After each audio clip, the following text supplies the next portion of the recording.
Hello and welcome to the Car Care Now channel. So when do you replace your brakes on your Toyota and Lexus?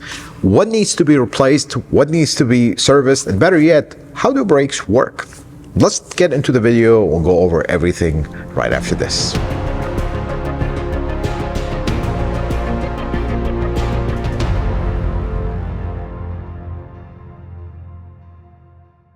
So before we get started, let us identify the two types of brakes you're going to see on Toyota and Lexus models. First, you have disc brakes and you have drum brakes. Disc brakes, we're going to keep this very simple. It's a little bit more complicated than that. You have a hydraulic system in the car that actuates the brakes because your foot pressure can never stop the car.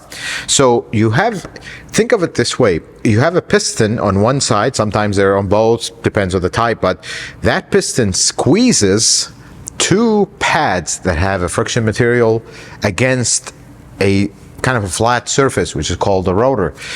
You squeeze those two, and that's going to that clamping force is going to slow down the car. That is the basic operation of a disc brake. What we are looking for wear-wise is how much wear on that friction material. Obviously, we don't want it to completely wear down when we have nothing. So that is what we're looking for with disc brakes. With drum brakes, you have they look like shoes. They look like a moon shape.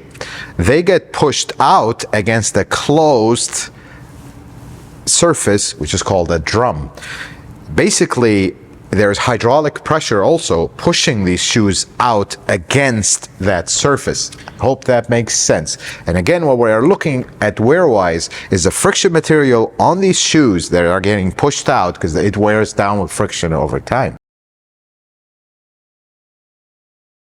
This is where we're going to have some debates. Many shops and dealerships will have such a heated argument about this, so we have decided to agree to disagree. So everybody will tell you something different. I'm just going to share with you my humble 2 cents from my experience working with Toyota for a long time and my shop. So what we are replacing is the pads and doing something about the rotors. The surface where the pad contacts that rotor needs to be a very finely machined surface for the brakes to work well. If we don't have that, you're not going to have the proper brake force that the car is designed to have, and we may have pulsation, vibrations, all kinds of issues. So here's where the disagreement is, and here's my experience with that. Some shops will say you need to resurface the rotors, basically put the rotor in a machine, cut the surface of it flat and create a clean surface. Some shops will say you don't need to do anything with the rotors, just put the pads and let's go. Some shops will tell you replace the rotors every time, and I will tell you you could be 2 out of the 3. Never just replace the pads, because that is a corner cut. You're not doing the job properly. The second method is resurfacing rotors. Here's my experience with that. Older Toyotas before 2000, even into the 2005 maybe max, they used to have very high quality rotors. They had a lot of material on them because, by the way, resurfacing a rotor is not an infinite thing that some would make it to be. Rotors will have minimum thickness. This is the minimum thickness of this rotor that it will be able to dissipate the heat and work properly and not overheat prematurely. Because when they overheat, they warp and you have pulsation, and they can break if they're very thin. So older Toyota rotors used to have a lot of materials where you can take some of that material off and you're still far away from that minimum specification. Newer rotors, however, because they're trying to save weight for emissions, because of course all this weight increases emissions, the rotors are getting thinner and thinner. They don't have a lot of materials. With normal wear and tear, sometimes you'll get a rotor that just came out of service. It's already at minimum thickness and you haven't even done anything to it. That's the thing with newer Toyotas. An ideal brake job for a modern Toyota, you will replace the pads. Of course, that's the main thing that worn down. You will replace the rotors. You will replace the shims. Now, this is another heavily debated subject. The shims are a part that sits on the pads. All it does is keeps noise away. They're anti-rattle shims. That's what they're called. Shims, you can reuse the old ones if they are in excellent condition. But if they have any rust, replace them. But by the book, you're supposed to replace them every single time. So again, if you're doing this yourself, your shims are in good shape, sure, swap them over. But if you're a professional doing this, do you want to risk your reputation and the failure or success of this job for a $20, $30 part? I'll leave that one up to you. Because again, if you bring your car to professional, I expect my brakes not to have noise, not to have issues, and we're done. See you in 40, 50, hopefully more 1,000 miles. That's the bottom line. And then the last thing with what are we servicing is the fitting kit. The fitting kit is the part where the pads actually sit on. That part you can reuse if it's their original. They're not rusty. They don't have broken parts. Do not reuse aftermarket ones because they're actually not meant to be reused. So if you see aftermarket stuff, to replace it, preferably with originals, but you can use the aftermarket ones, but they are one-time use. You only use them for one service cycle of the brakes. So when do you replace the brake pads? Now we know what we're going to do in service and whatnot, but when are we going to replace them? So brake pads are measured in millimeters for Toyota and Lexus. Most new brake pads, they'll be anywhere from 9 to 10 millimeter thick. We're talking about the friction material thickness.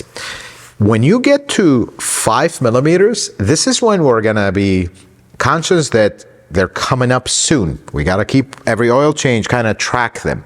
Because when they're 8 millimeters, you don't have to worry about them because we're so far away unless we have a problem. As of course is different, we'll talk about it in a second here. But when you arrive at 3 millimeters is when you want to actively start planning to replace the brakes, meaning schedule your appointment. If you're a DIYer, buy your parts and start planning what day you're going to replace them. Because here's the thing with brakes, the travel from 8 millimeters to 3 millimeters is a lot longer than the travel from 3 millimeters to 1, which if you get to 1 millimeters on brakes, replace them today. That's critical. Because the 1 millimeter to 0 is very quick. Because this pad material is so small, it does not have the surface area to dissipate the heat from the pads, and wear will be very accelerated. So 3 millimeters, plan. We're going to replace these brakes. And if you have any kind of long trip coming up, or you're going to be busy and you may go, just replace them right there and then. You're not going to be wasteful if you replace them at 3 if you have other plans with the car. But if you're staying local, you can go up to 1, but just know one thing. Making it to 1 millimeter, you kind of flew too close to the sun. That's all I'll tell you, because things become very rapid from 1 millimeter to unsafe brakes. That's the replacement criteria. And if you have uneven wear, this is very important that you are aware. Brakes will wear evenly because you have 2 pads on the front, 2 pads on the front of the other side if you have rear drum. So each wheel will have 2 pads in it. If you have 1 pad at 7 millimeters and 1 pad is at 4, that needs to be investigated right away. Do we have a stuck pin? Do we have a caliper that is seizing up? You need to investigate that. Don't wait until that 4 becomes 3 to start planning, because that 4 could become 0 in a matter of a week, because we potentially have a problem, something accelerating that wear. So if you see uneven wear, immediately investigate it and get it fixed, because that's not normal wear. Let's talk about some common mistakes that I see people do all the time and things you need to be aware of. Please don't use aftermarket brakes on your Toyota. This is, again, it is a heavily debated subject, but let's put the rundown on this.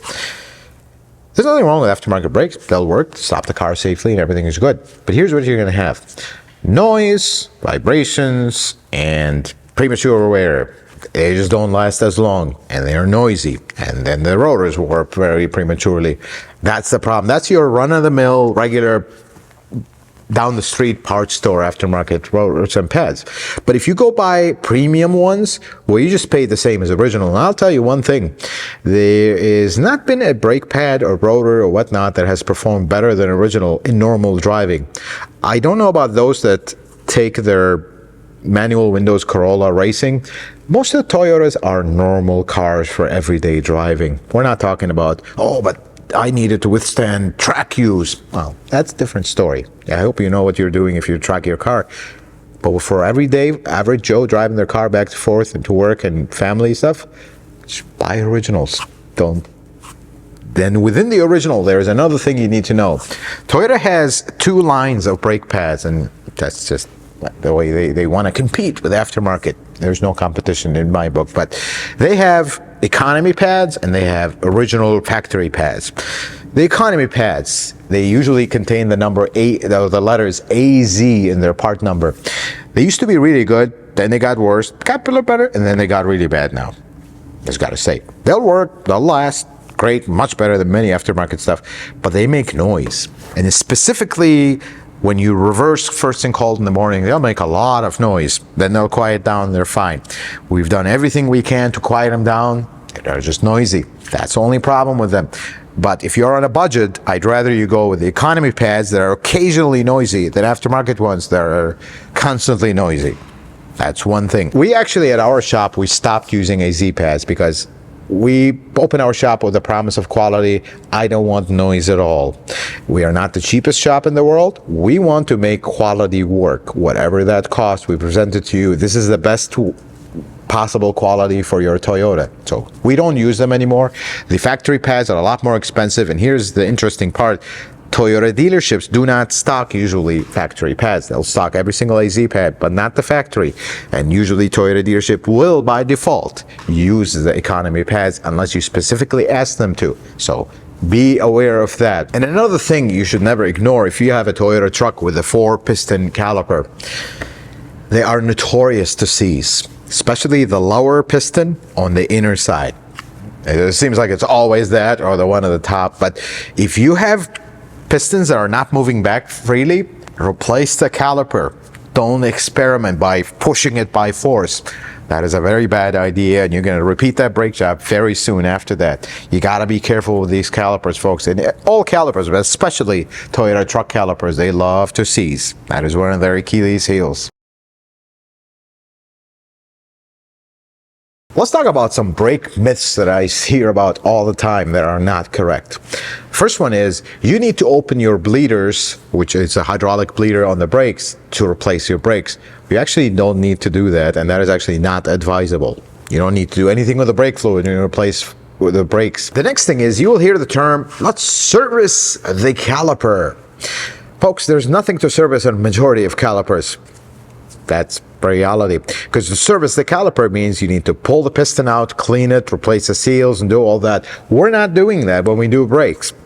There's no leaks, piston is not seized, boot on the inside of the caliper is not ripped. We are not doing anything else to the caliper itself. However, what you are servicing is, and this is where the problem starts with the naming, you are servicing the bracket where the pads will go. So majority of the brackets will have 1 pin, 2 pins that slide. These are sliding pins where the caliper is going to mount to. You want to take them out, clean them. If they need grease, grease them. If they don't over-grease them. That's a different story. I'll leave this video here. Details of how to do a brake job. But the second thing we want to do is we want to clean the bracket if it's rusty, because the pad should go smoothly in. But if you overdo the cleaning and really take a grinder and kind of change the dimensions of this pad holder, you're going to create a condition called pad shift, where the pad is loose in the holder. It's not going anywhere, but it's just going to move up and down. Every time you change direction, you're going to hear a distinct giant click. Not going to do anything, but it's very annoying. It feels like something is wrong. So don't overdo the cleaning, but clean it well where the pad slides in, safe and secure, and we are good. And lastly, drum brakes. See, here's what you service in a drum brakes. You replace the shoes themselves and the drums. We need to do something about the drums, just like the rotors. So the shoes, obviously, we're replacing. Never use aftermarket ones unless you want to hear it sing its heart out. There's no other way to say it. For some reason, aftermarket shoes, they will always make noise. No matter what you do to them, they'll squeal, they'll make kind of rough engagement. They just never work. Just buy the originals. I don't know why we need to not buy the original. They're not even that expensive. So the drum. Toyota drum brakes usually last a super long time. I mean, it's very normal to see them last well over 100,000 miles. That's how long they last. And that little shoe, it has 4 millimeter when it's new. 1 millimeter is when we start planning to replace them, but it's not critical. They will take them a super long time to get from 1 millimeter to metal contact. So when you get them to 1 millimeter, start actively planning to replace them, but it's not critical. We're going to replace the shoes, the drums. Let's talk about them. I have rarely seen a drum brake from Toyota get resurfaced, and it's possible to resurface them, and the results are good. Usually, there'll be chatter, which you can never get rid of, and it'll make noise, or you will take so much material that they're out of spec. They also have a minimum spec, and then sometimes they'll have like these big grooves that you have to cut so much out of them to get rid of them. You're already past spec. And because we are not replacing them every 30, 40,000 miles, we are replacing them potentially well over 100,000 miles, maybe once, twice, 3 times in the life of the car. Replace the drums if you want the best results. Basically, replace the shoes, replace the drums, say goodbye to them for the next 100,000+ miles, and move on with your life. You save money? Sure, by not replacing the drum, but you're going to get there again for one thing or another. Here's one advice I'll give you. Now, when it comes to the hardware, so the drum brakes will have all kinds of springs and stuff. If they are rusty, replace them. If they are not rusty, reuse them. There's nothing wrong with them. Nothing loses tension or anything. You can reuse everything. This hydraulic cylinder that pushes these drum brakes out, if it's not leaking, just like the caliper, there's nothing to service in the cylinder itself. If it's not leaking, I have no problems with it. So use it and we're good to go. And that's about it for drum brakes. Folks, the last thing I will say in this video before we wrap it up, don't use aftermarket brakes. I just cannot say this enough. I have never seen other manufacturers have as many problems with aftermarket brakes as Toyotas do for some reason. There's nothing special about their pads. They're just high quality. And by the time you go and buy better brakes than original, you just spend more. So what's the point? I don't understand it. Don't use aftermarket brakes on your Toyota. And when you do a brake replacement, do it once, do it right, be done with it. Newer cars don't resurface the brakes unless you want to have pulsation and vibration and all kinds of problems. Folks, I hope this video was helpful and informative. I hope you learned something new. If you like it, consider giving it a thumbs up. If you're not a subscriber, consider subscribing to the channel. Check out some of my other videos. And until the next video, folks, may the Lord bless you and keep you, and you have yourself a wonderful day.